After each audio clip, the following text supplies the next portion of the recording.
Hello and welcome to the Watch Kaki channel, where we bring you all the good and honest watch reviews. Before I begin the video review, here's a reminder: if you haven't done so, please subscribe to my YouTube channel. I've got new videos uploaded every week just for you.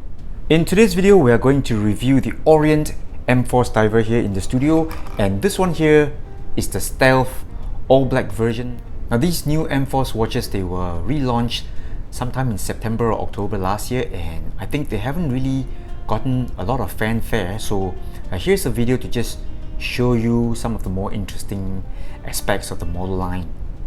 So the all black stealth M-Force diver here is on loan from our boutique, and I really like to take some time to thank these guys for really generously loaning me all these watches for my videos. Thank you very much, our boutique, for the loans.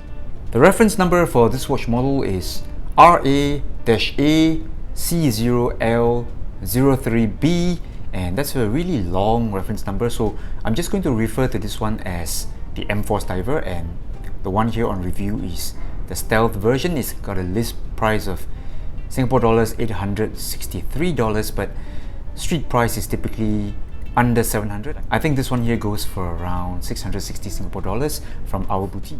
There's some other colorways launched together with the stealth all black version. I think there's a burgundy dial version, there's also a teal dial version that comes on rubber straps, and one or two other models, black dial, they come on stainless steel bracelets. So I've just zoomed in a little bit to talk about the specs of this watch. The M-Force divers, they're a little bit different from the more entry-level Kamasus or Kannos, in the sense that these things, they are ISO rated divers, so they're all 200 meters water resistance, but the main difference here being these are ISO rated divers. So it's a bit like Pro Spec series versus Seiko 5 divers. The M-Force has a case diameter of 45.2 millimeters across, and it's got a case thickness, total thickness is 13.6 millimeters from the case back to the top of the flat sapphire crystal. Lug width here on the M-Force is 20 millimeters, and it's got a really long lug to lug length. Lug to lug here is 52 millimeters. So buyers with smaller wrists may need to be aware of the long lug length. Just some other information not listed on Orient's website. This watch here has got a really big crown. The crown size is 7.8 millimeters. So it offers a really good size for grip and time setting. Bezel diameter here is 42 millimeters, and crystal size is just over 31 millimeters. And the Orient is powered by Orient's in-house movement F6727, and I think this one here has got better accuracy and also a longer power reserve. Also worth noting that the M-Force diver, these things are huge and they're also pretty heavy. I weigh this one on my digital scale, it weighs in at 136 grams. So for comparison, I've got a Seiko Samurai here. Alright, so this is the good old Seiko Samurai, stainless steel construction, rubber strap, and the Samurai comes in about 121 grams, so you know immediately this is the heavier one. I would suspect it is mostly due to the huge stainless steel crown guard over here. And moving on to the case design and build quality of the M-Force diver, so this watch here, although being all stealth blacked out version, it is actually not black. Alright, so I would say this is more like a really dark gunmetal finish. Alright, it's got that PVD coating, but it is not glossy. Alright, it doesn't feel shiny. In fact, it's got a bit of texturing going on. Alright, so the bezel here is even more gunmetal, more grey than the case. As are the lugs, as well as this big crown guard here. Everything feels like it's got a bit of texture going on. So I really liken this to the powder coated finishing, you know, on some motorcycles. This is more like a shroud.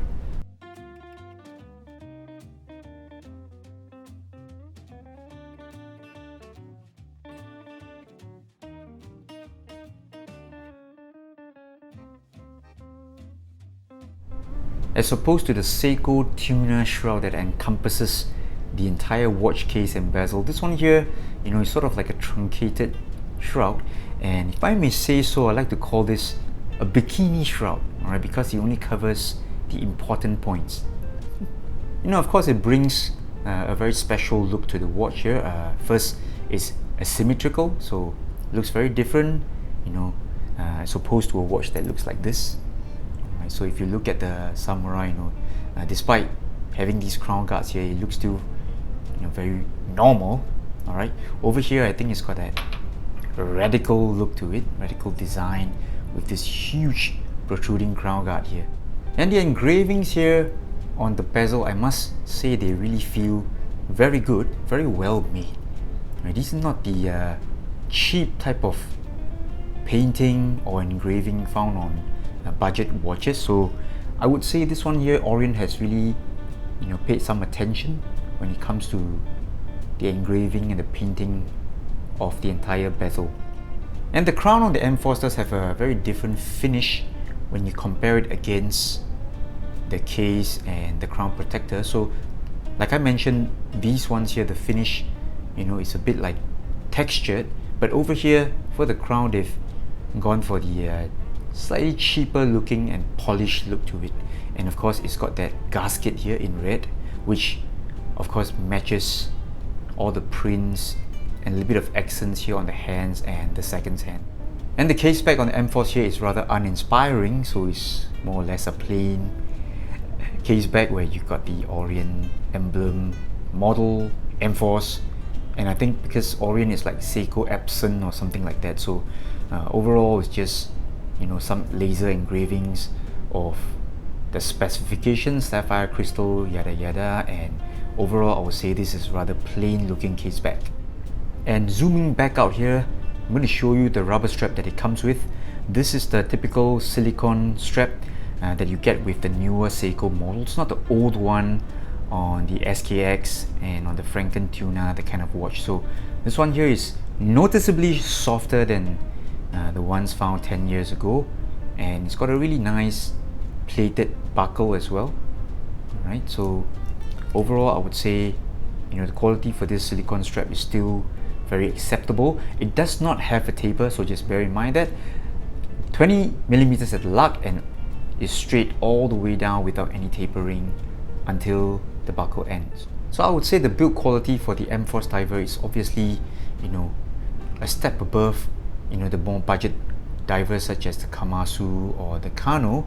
You can really see it in the case construction. So all the edges here, the corners, they are really very well made, no sharp edges. And over here even the the case profiling here is really nice. You can see it's rounded and not a slab-sided case design.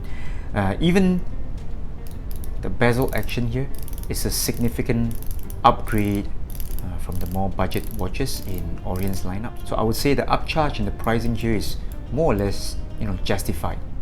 So let's zoom back in as we talk about the dial design. So the dial design here for the M-Force is pretty standard. It's got that tool diver watch look to it. It's got round applied indices mostly, and then you've got slightly elongated markers at 6, at 9, and at 12 o'clock you've got a double marker, and you've got a truncated marker at 3 o'clock because of the date wheel. So true to the tool diver watch look, they haven't gone for any Fortina on the loom painting here, so everything actually looks a little bit greenish. I'm not too sure what kind of loom they're using. We're going to take a look at the loom shot later on. And also staying consistent with the tool diver kind of look, the M-Force diver has a matte black dial here. There's no sunburst or anything like that. In actual fact, it is very dark grey, but at first glance I think everybody would say this is a black dial.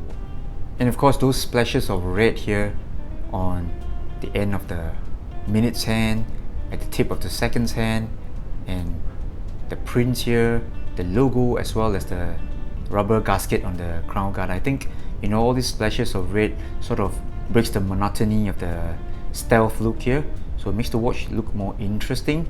One thing I don't really like about the fonts used here, alright, just take a look. I think there are about 5 fonts used on this watch.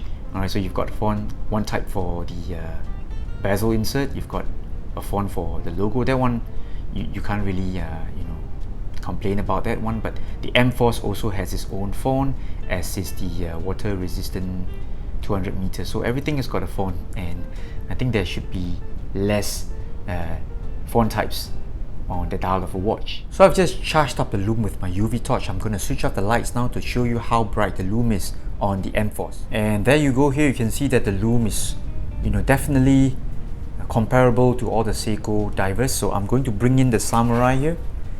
Samurai here is to the right if you're looking at both watches side by side. So you can see that in terms of lume brightness, the M-Force doesn't give away too much even when compared to my Seiko Samurai. This is pretty impressive. And here's a staged wrist shot to show you how the M-Force wears on my small wrist. My wrist is 17 centimeters and I don't think this is overly big. The watch is also very manageable, largely due to the fact that the case construction is done like this. So I'm just going to show you how it looks here. The mid case here is straight, no curve, but the good thing is the lugs here, they are angled downwards aggressively. So just take a look here. It's flat, but then it comes down, it slopes downwards aggressively, and I think this one here gives a really nice curve and it makes the watch more wearable. So even though it's got a slightly long lug length, 52 millimeters if I'm not wrong, so it is still quite manageable. But buyers with smaller wrists, you need to just bear in mind the lug length of this watch. And here's a size comparison between the M-Force and the Seiko Samurai. As you can see, both watches are big. One is 44 millimeters, the Samurai here, and this is 45 millimeters for the M-Force.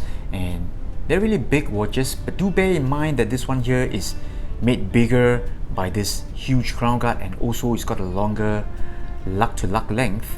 Alright, so case thickness, they're actually about the same, 13.5 or 13.6 millimeters. I would say there's a bit more curve going on to the case profile of the M-Force, whereas there's definitely less curve for the Seiko Samurai. Both wear quite good despite their bigger sizes. So overall, I would say the M-Force is a very well-spec'd and well-designed diver. Now in terms of wearability, it is actually not as badly affected as the spec sheet might suggest, because despite having a really long lug to lug at 52 millimeters, it wears pretty okay because it's got that really angled downwards kind of lug design. And this case side here is also made to look a bit slimmer because they've got this rounded kind of design here. So overall, I would say wearability is still okay. But the only question that I want to ask about the M-Force watches is the overall design queue of this series. This is 2021 and I'm not too sure if this kind of look will be very desired, because these days we are looking at more and more divers coming up with about 40 to 41 millimeters case size and vintage style divers without crown guard. So and this one here, to me, feels like it is stuck in 2008 or 2009, where you got watches with funky, huge, radical looking crown guards and crown designs. This one here, I feel it is just stuck in that era. So I'm not too sure if Orient is going to reach out to a lot of buyers in today's trend. I do hope that this one here appeals to the true blue divers who are wearing such watch because of the function, and they're wearing it as a tool and not so much of a fashion item. So there you have it. That was my review of the Orient M-Force diver. It is probably a tool watch and designed to appeal to the type of buyers who really wear it as a true blue dive watch, and for those who truly prefer a bigger watch even by today's standard. So I'm going to see you next week. This is the Watch Kaki and this is George. We're signing off now. Bye bye.